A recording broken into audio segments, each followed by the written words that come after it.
আগের ভিডিওতে তোমাদের সাথে শেয়ার করেছি আমার ছেলের বিয়ে, তারপরে বউ বরণ, আর আজকে কিন্তু বউ ভাতের দিনে কি কি রিচুয়াল আছে এবং বউ ভাতটা কেমনভাবে কাটছে সবটাই।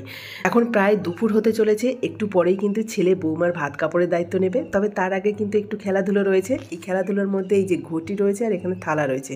প্রথমে ঘটির ব্যাপারটা বলি। ঘটির মধ্যে কিন্তু ধান, দুলপো, তারপরে পয়সা কড়ি, আর রয়েছে তোমার মালা, ঘুমসি, আর এইগুলো দিয়েই কিন্তু এই যে ছেলে জলের মধ্যে দেওয়া রয়েছে, আর ছেলে আর বৌমাকে হাতে তুলে দেখাতে হবে কে কতটা জিনিস তুলতে পারছে। এই কাজটা কিন্তু 3বার নইলে 5বার করতে হয়। তাই প্রথমে কিন্তু ছেলে করছে, এরপরে কিন্তু বৌমা করবে। আর এই যে হাতে করে যে সব কিছু তুলে নিয়ে আসছে, এটাতে কি বোঝা হয় বলো তো, যে সঞ্চয় করে কতটা রাখতে পারবে হাতে, সেই জন্য। আর মা যেহেতু আর রেরাই কিন্তু এই কাজটা করায়, আর সব কিছু গুছিয়ে দিয়েছে, তাই মা কিন্তু দেখে নিচ্ছে যে সব কিছু ঠিকঠাক আছে কিনা, মানে সব কিছু তুলেছে কিনা। আর আমাদের কুট্টুসবাবু পাশে বসে আছে, ও কিন্তু দেখছে যে হ্যাঁ ওই ঘটির মধ্যে আর কিছু আছে কিনা। তো এই হচ্ছে ব্যাপার। আর সকালে কিন্তু আরও অনেক কিছু নিয়ম ছিল, সেগুলো তোমাদের একটু বলে দিই। মানে আজকে বউ ভাতের দিন, সকালবেলা কিন্তু ছেলে বৌমা গেছিলো শ্বশুর বাড়িতে, আর ওখানে গিয়ে বাবা মার প্রণাম সেরে, আর ওখানে কিন্তু ভাত খাবে না, লুচি তরকারি এই কিছু মিষ্টি এইসব খেয়েই কিন্তু আবার চলে আসবে।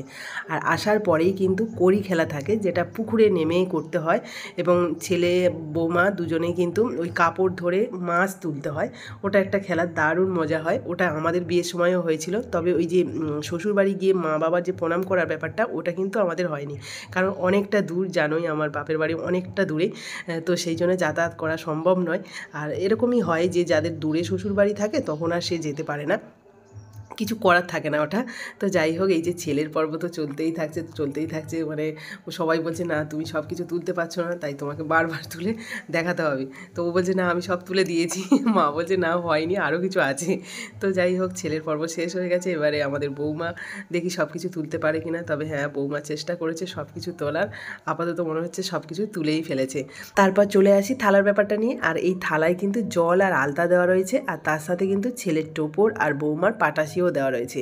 আর এই দুটো ভালো করে ঘুরিয়ে দেওয়া হচ্ছে, এবার একসাথে থাকে কিনা সেটাই দেখার। এই দেখো, ছেলে আর বৌমা কিন্তু আলাদা চলে যাচ্ছে, মানে একসাথে থাকছে না। তার জন্য কিন্তু মা আরও একবার জলটা ভালো করে ঘুরিয়ে দিয়েছে, এতে করে দেখা গেল যে শেষমেশ দুজন একসাথেই থেকেছে, মানে একসাথেই ভালোভাবে মিলেমিশে সংসার করবে, এটাই দেখার।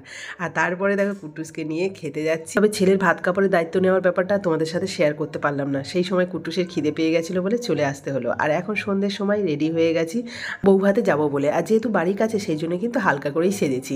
কেমন লাগছে জানিও। আর এখন ছেলের ঘরটা দেখাই, যেহেতু আজকে ফুলসজ্জা, আর ফুলসজ্জার খাটটা কীভাবে সাজানো হয়েছে সেটা না দেখালে ঠিক ভালো লাগবে না, সেই জন্য কিন্তু চলে এসেছে এই যে ছেলের ঘরটা দেখাতে। আর এই দেখো, খাটটা কিন্তু দারুণভাবে সাজিয়েছি। তবে আমি মা হয়ে যে এই যে ফুলসজ্জার ঘরে ঢুকেছি, এটা কিন্তু একদমই ঠিক নয়, তোমাদের কি মনে হয়? তো যাই হোক, আমি শুধু জাস্ট ছবিটা তুললাম আর নিজেও একটু সেলফি তুলে নিয়েছি। আর হ্যাঁ, শাশুড়ি হয়ে বৌমাকে তো কিছু গিফট দেওয়া হয়নি, তাই গিফটটাও নিয়ে নিয়েছি সঙ্গে।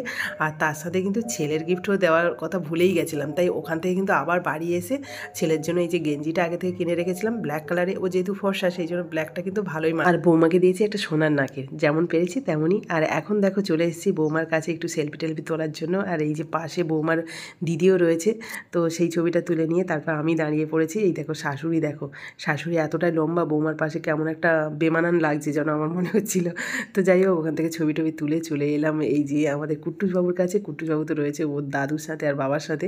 আর এখন দেখো আইসক্রিম খাচ্ছে, আর আইসক্রিম খাওয়ার জন্য এত কান্নাকাটি, অথচ কিন্তু ভালোই ঠান্ডা লেগেছে। আর এছাড়া সারাদিন বৃষ্টির ওয়েদার, আর এই ওয়েদারে যদি আইসক্রিম খাওয়া হয় কেমন হবে বলো তো। কিন্তু কুট্টু শুনছে না তো কিছুতেই, তাই জন্য কিন্তু একটা আইসক্রিম খেয়ে নিল, আর আমি কিন্তু খাইনি, আমারও ঠান্ডা লেগেছে।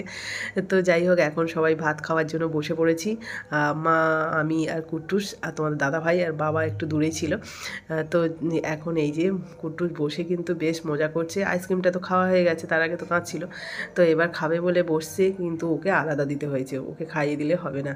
তো প্রথমে নান আর চানা মশলা পড়েছিল, তারপরে ডাল, আর তারপরে মাছ চলে এলো। হ্যাঁ, তার সাথে কিন্তু একটা পটলের তরকারি ছিল চিংড়ি দিয়ে, দারুণ লেগেছিল কিন্তু সেটা খেতে।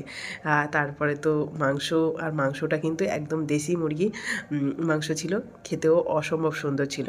তো সেই সব খাওয়া দাওয়ার পরেই কিন্তু চলে এসেছি পায়েস, মিষ্টি, চাটনি, পাঁপড় যেগুলো থাকে আর কি নর্মালি, সবগুলোই খেয়েছি বেশ জমিয়ে। খাওয়া দাওয়ার পরেই কিন্তু এই যে বেরিয়ে চলে এলাম। আর এখানে দেখো সবাই ডান্স করছে, মেয়ের বাড়ি থেকে বেরোনোর সময় যেমন দেখছিলাম না ডান্স করছে সবাই, আর এখানে দেখো বাচ্চারা। আর এই যে একটা কাকা কিন্তু হয়, এই কাকা কিন্তু দারুণ ডান্স করে, দেখতে পাচ্ছ। তো এখানে দাঁড়িয়ে একটুখানি ডান্স দেখে তারপরে ঘরে চলে এলাম। আর ঘরে এসে দেখো কুট্টুস ডান্স শুরু করেছে, ওখানে বাচ্চারা ডান্স করছিল সেটা দেখেছে। আর ও ডান্স করছে শুধু নয়, এবার আমাকে কিন্তু এই যে এখানে নাচ করতে হচ্ছে বসে বসে। ও দাঁড়িয়ে নাচ করতে বলছিল, কিন্তু আমি বসে বসেই নাচ করেছি। খাওয়ার পরে কারোর নাচ করতে ইচ্ছে করে বলো তো? আর এই যে একটা বক্স রেখেছে, ভাঙা বক্স, এই বক্সটাকে কিন্তু বাজাতে হচ্ছে মিউজিক হিসাবে। আর এই যে আমাকে বসে বসে কোমর দোলাতে হচ্ছে। তো এই হচ্ছে আমাদের কাজ। ওখান থেকে তাড়াতাড়ি চলে এসেছিলাম, দাঁড়াইনি যেহেতু ঠান্ডা ওয়েদার বলে। তো বেশ অনেকক্ষণই কিন্তু নাচানাচি হলো। তারপরে কিন্তু আমি ড্রেস চেঞ্জ করেছি, তারপরে মুখটাকে পরিষ্কার করার জন্য এখানে কিছুটা কাঁচা দুধ নিয়েছি আর এই তুলোর মধ্যে নিয়ে আর এই যে মুখটাকে পরিষ্কার করছি। আর এতে করে কিন্তু খুব সুন্দরভাবে মুখটা পরিষ্কার হয়। তোমরাও দেখবে কাঁচা দুধ যদি বাড়িতে থাকে এইভাবে মুখটা পরিষ্কার করবে, খুব সুন্দর পরিষ্কার হবে। আর তারপরে কুট্টুস আবার বসে গেছে পড়াশুনো করতে। তো এরকম 12টা-1টা পর্যন্ত চলবে, তারপরে আমরা ঘুমবো। তো চলো আজকের মতো এখানেই বিদায় নিচ্ছি। তোমাদের কেমন লাগলো অবশ্যই কিন্তু কমেন্টে জানিও। ভালো লাগলে প্লিজ একটা লাইক।